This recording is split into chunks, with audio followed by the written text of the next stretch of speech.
Bengaluru second airport. ಹೀಗೆ ಮಾಡಿದ್ರೆ ಬೆಂಗಳೂರಿಗೆ ಎರಡನೇ ಏರ್ಪೋರ್ಟ್ ಬೇಕಾಗಿಲ್ಲ. ಏನಿದು ಮಹತ್ವದ ಸಲಹೆ. ಬೆಂಗಳೂರಿಗೆ ಎರಡನೇ ಅಂತಾರಾಷ್ಟ್ರೀಯ ವಿಮಾನ ನಿಲ್ದಾಣ ನಿರ್ಮಾಣದ ಕಾರ್ಯಗಳು ಚುರುಕಾಗಿ ನಡೆಯುತ್ತಿದೆ. ಅಧಿಕೃತವಾಗಿ ಇನ್ನು ಹೊಸ ಏರ್ಪೋರ್ಟ್ನ ಜಾಗ ಫಿಕ್ಸ್ ಆಗದಿದ್ದರೂ ಸದ್ಯಕ್ಕೆ ರಾಮನಗರ ಜಿಲ್ಲೆಯ ಮಾಗಡಿ ತಾಲೂಕಿನಲ್ಲಿ ಸ್ಥಳ ಗುರುತಿಸುವ ಕೆಲಸ ಜೋರಾಗಿ ನಡೆಯುತ್ತಿದೆ. ಡ್ರೋನ್ ಸರ್ವೆ ಕೂಡ ವೇಗವಾಗಿ ಸಾಗಿದ್ದು ಹಲವು ಗ್ರಾಮಗಳಲ್ಲಿ ಮಾರ್ಕಿಂಗ್ ಕೆಲಸವೂ ನಡೆದಿದೆ. ಸಾವಿರಾರು ಎಕರೆ ಭೂ ಪ್ರದೇಶವನ್ನು ಏರ್ಪೋರ್ಟ್ಗಾಗಿ ಗುರುತಿಸಲಾಗುತ್ತಿದ್ದು ಮತ್ತೊಂದೆಡೆ ರೈತರಿಂದಲೂ ಭಾರೀ ವಿರೋಧ ವ್ಯಕ್ತವಾಗುತ್ತಿದೆ. ಈ ಯೋಜನೆ ವಿರುದ್ಧ ದಂಗೆ ಏಳಲು ಸಜ್ಜಾಗಿರುವ ರೈತರು ಸರ್ಕಾರಕ್ಕೆ ಮಹತ್ವದ ಸಲಹೆಯೊಂದನ್ನು ನೀಡಿದ್ದಾರೆ. ಇದನ್ನು ಮಾಡಿದರೆ ಬೆಂಗಳೂರಿಗೆ ಎರಡನೇ ಅಂತಾರಾಷ್ಟ್ರೀಯ ವಿಮಾನ ನಿಲ್ದಾಣವೇ ಬೇಡ ಎಂದು ಹೇಳಿದ್ದಾರೆ. ರಾಜ್ಯ ಸರ್ಕಾರವು ಕನಕಪುರ ರಸ್ತೆ ಹಾಗೂ ಕುಣಿಗಲ್ ಬಳಿ ಎರಡನೇ ಏರ್ಪೋರ್ಟ್ಗಾಗಿ ಜಾಗಗಳನ್ನು ಗುರುತಿಸಿತ್ತು.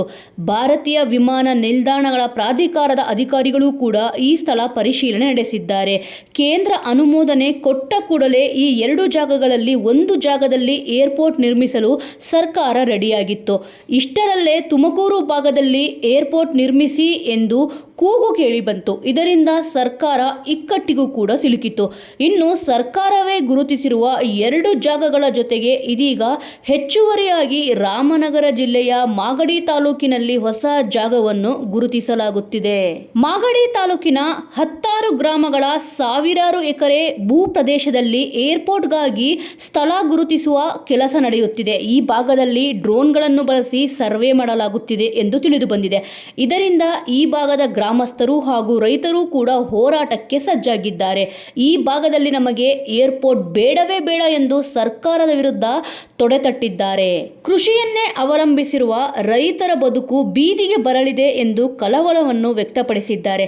ಅಲ್ಲದೆ ಆ ಒಂದು ಕೆಲಸ ಮಾಡಿದರೆ ಏರ್ಪೋರ್ಟ್ ಬೇಡವೇ ಬೇಡ, ಅಗತ್ಯವೇ ಇಲ್ಲ ಅಂತ ರೈತರು ಮಹತ್ವದ ಸಲಹೆಯೊಂದನ್ನು ನೀಡಿದ್ದಾರೆ. ದೇವನಹಳ್ಳಿ ಬಳಿಯ ಕೆಂಪೇಗೌಡ ಅಂತಾರಾಷ್ಟ್ರೀಯ ವಿಮಾನ ನಿಲ್ದಾಣ ಸದ್ಯ ಕಾರ್ಯಾಚರಣೆಯಲ್ಲಿದೆ. ಭವಿಷ್ಯದ ದೃಷ್ಟಿಯಿಂದ ಇಲ್ಲಿನ ಒತ್ತಡ ತಗ್ಗಿಸಲು ಎರಡನೇ ಏರ್ಪೋರ್ಟ್ ನಿರ್ಮಾಣಕ್ಕೆ ಪ್ಲಾನ್ ನಡೆದಿದೆ. ಒಂದೇ ಊರಿನಲ್ಲಿ ಎರಡು ವಿಮಾನ ನಿಲ್ದಾಣಗಳು ಬೇಕಿಲ್ಲ ಎಂದು ರೈತರು ಆಕ್ಷೇಪ ವ್ಯಕ್ತಪಡಿಸಿದ್ದಾರೆ. ಈಗಾಗಲೇ ಕೆಂಪೇಗೌಡ ಏರ್ಪೋರ್ಟ್ನಲ್ಲಿ 2 ರನ್ವೇ ಹಾಗೂ ಟರ್ಮಿನಲ್ಗಳು ಕೂಡ ಹೆಚ್ಚಿಸಲಾಗಿದೆ. ಅದೇ ರೀತಿ ಭವಿಷ್ಯದ ದೃಷ್ಟಿಯಿಂದ ಅಲ್ಲಿಯೇ ಜಾಗವನ್ನು ವಿಸ್ತರಿಸಿಕೊಳ್ಳುವುದು ಒಳ್ಳೆಯದು ಎಂದು ತಿಳಿಸಿದ್ದಾರೆ.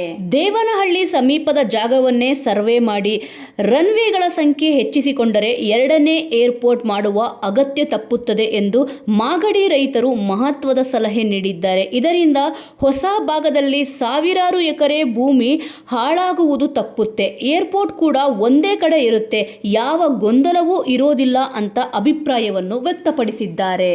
ವೀಕ್ಷಕರೇ, ಈ ವಿಚಾರದ ಬಗ್ಗೆ ನಿಮ್ಮ ಅನಿಸಿಕೆ ಮತ್ತು ಅಭಿಪ್ರಾಯ ಏನಿದೆ ಅನ್ನೋದನ್ನು ತಪ್ಪದೇ ಕಮೆಂಟ್ ಮೂಲಕ ತಿಳಿಸಿ. ಮುಂದಿನ ವಿಡಿಯೋದೊಂದಿಗೆ ಮತ್ತೆ ಸಿಗೋಣ.